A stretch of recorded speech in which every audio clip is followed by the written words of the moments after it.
रात्रीचे जेवण बनवायचा कंटाळा आल्यास हा डबल बीन्स राईस एकदा नक्की ट्राय करा. तर काय करायचं, वाटीभर डबल बीन्स असतात ना, ते रात्रभर भिजत घालून ठेवायचे. दोन 2-3 मोठे कांदे आणि थोडेसे काजूचे काप हे छान कुरकुरीत होईपर्यंत तळून घ्यायचे.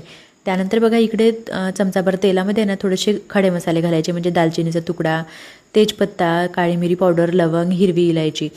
ते तडतडलं तेलामध्ये की त्यामध्ये सेमी लॉंग ग्रेन बासमती तांदूळ टाकायचा, चमचाभर आहे ना चवीपुरतं मीठ घालायचं, मिक्स करून त्याला छान शिजवायला ठेवून द्यायचा. आणि इकडे बघा बाजूला एका कुकरमध्ये आहे ना थोडंसं तेल टाकलं, त्यामध्ये बारीक चिरलेला कांदा, आलं लसूण पेस्ट आणि टोमॅटो घातला.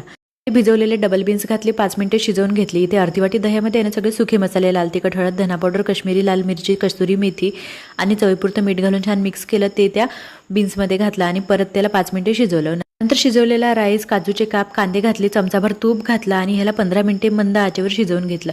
वर्ण हिरवीगार कोथिंबीर घातली आणि लाईक, शेअर, सबस्क्राईब, कमेंट करायला विसरू